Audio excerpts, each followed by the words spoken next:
them, but by and large, a GDP deflator is the most accurate description of what we buy. That went up 4% last year, not 7%. That's the point I was making.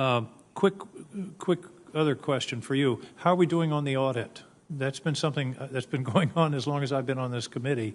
Are we making progress to getting toward a clean audit? Senator, we're making progress, but the progress is not where it needs to be. The Secretary has been clear with me on that the progress we made last year was not where it needed to be, and there was a couple reasons for that, from the gaps in a transition year to COVID. We've been making some progress that is a little bit below the radar screen, that is not yet translated to the pass-fail grades that are the heart of an audit.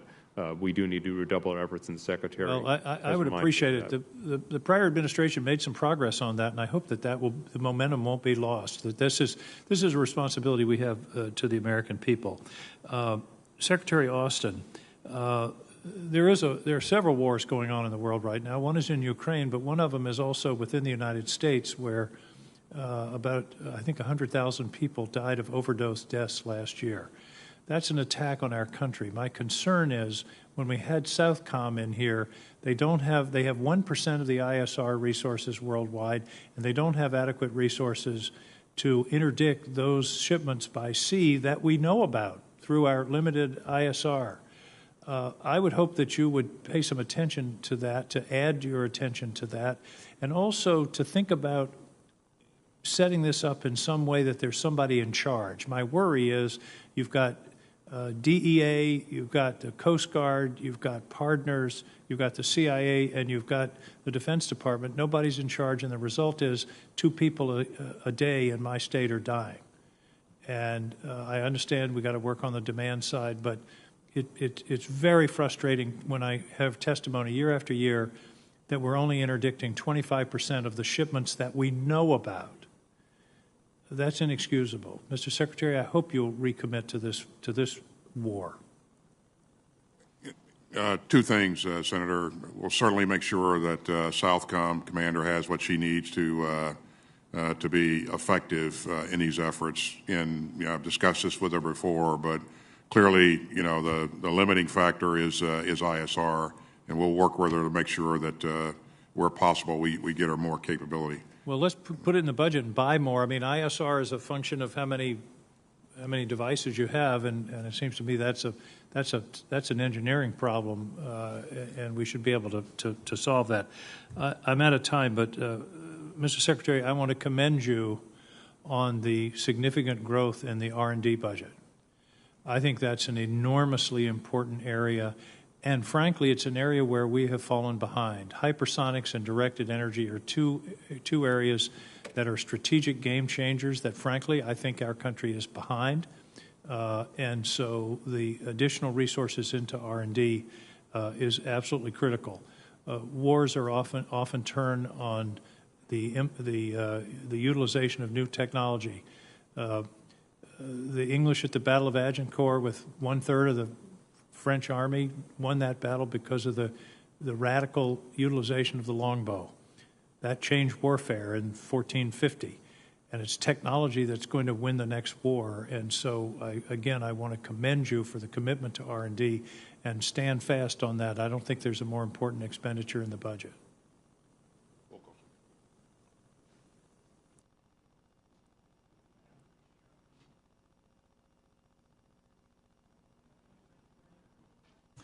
Senator Kramer.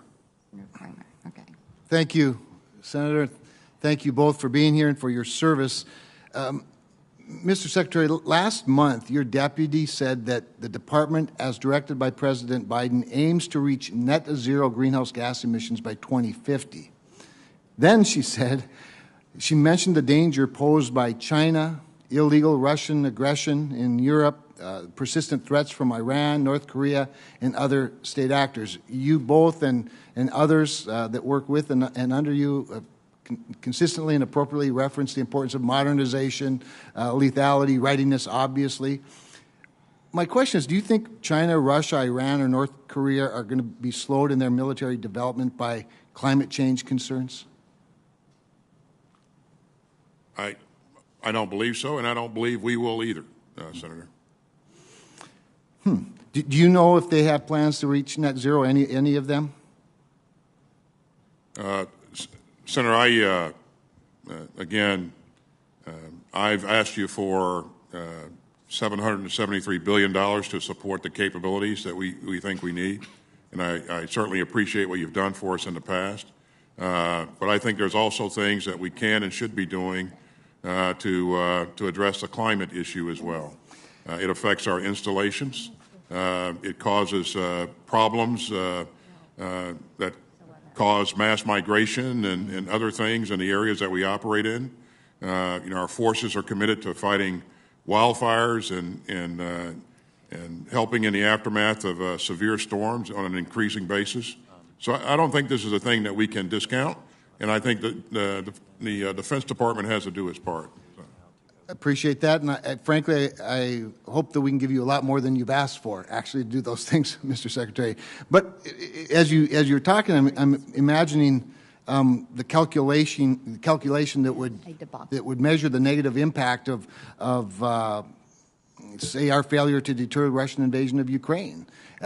In other words, I appreciate that you have this concern, but I also hope we can keep the main thing, because just like more energy development in the United States and providing that energy to our allies actually brings down greenhouse gas emissions, I think deterring the same polluters that have benefited from a lower standard than ours would also do the same. And so we want to make sure you have the resources to do exactly what you need to do to accomplish all those good goals. General Milley, maybe I could just ask you if I know you don't mention it much. In fact, you didn't at all. The Secretary mentioned climate change 5 times in his written opening comments. It's referenced in the National Defense Strategy, sort of highlighted. We'll see if it's in the National Military Strategy when you provide that. But do you think climate change is a military objective the Department should be focused on tackling? It's a departmental objective for the military, though. For the uniformed military, it is a condition under which we will operate, and it's something that we have to take into consideration in the conduct of our operations, for sure. Because if you look at Lake Chad, is just one example. You look at a picture of 1950 and look at Lake Chad and look at it today. Well, the reason that there's a lot of instability in that particular region is because there's no water and there's a lot of resource struggles going on. So climate change has an impact on military operations, to be sure, and it's going to be a predictor for where likely instability will occur in the future.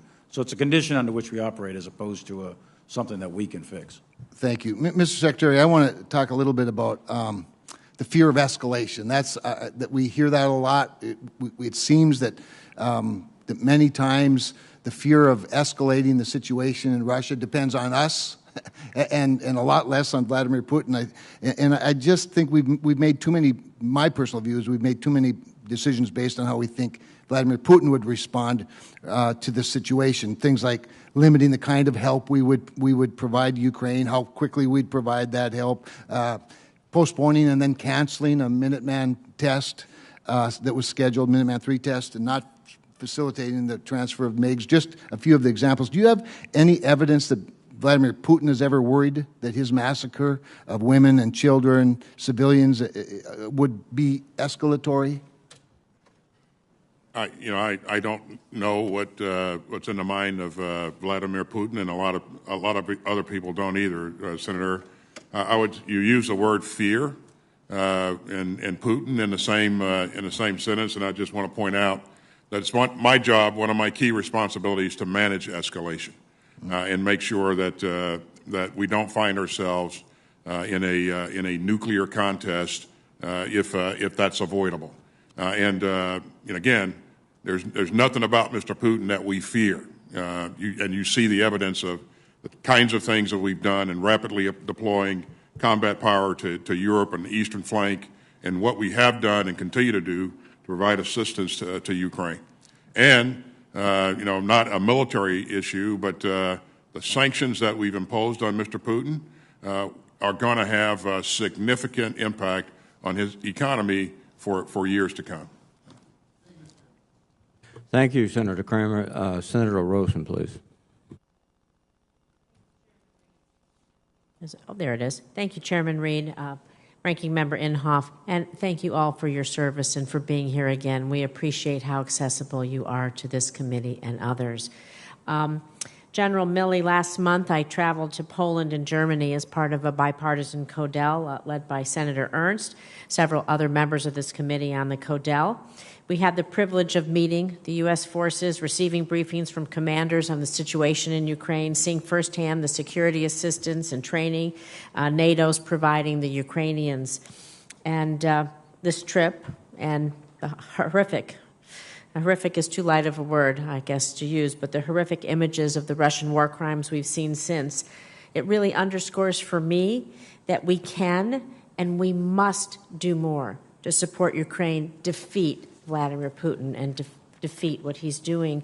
So President Zelensky continues to ask for greater American support to close the skies, allow Ukraine to defend itself. I do understand the arguments as to why the MiG-29 specifically might not make sense for Ukrainians' defensive battle, but is there another aircraft they could fly that could be impactful, something else that could provide close support? And I understand we're not in the classified setting.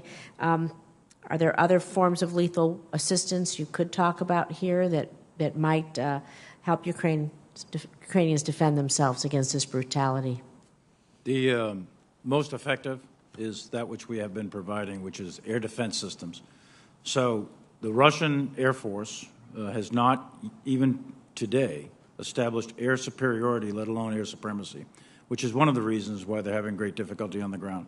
So the air superiority mission has not been achieved. Why is that? It's because of the survival of the air defense systems, both the man pads that we've been providing, Stingers and the like from other NATO countries, plus the longer range SAMs that have been provided and that they already had.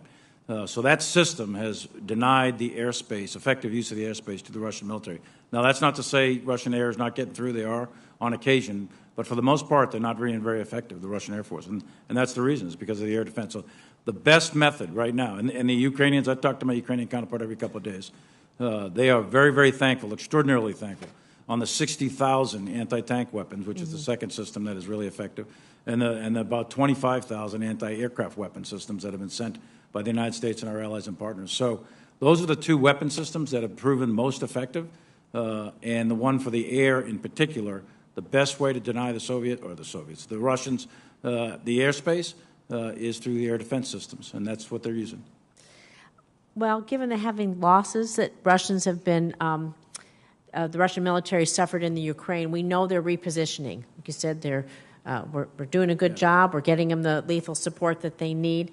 How do you assess their ability as they're repositioning and trying to resupply, I would guess, their forces? And Russian ability? Their Russian ability and their attack on eastern Ukraine as they begin to reposition themselves more down towards the Donbass. The Russians have been struggling with their logistical resupply. Fuel, ammunition, food, also medevac, et cetera.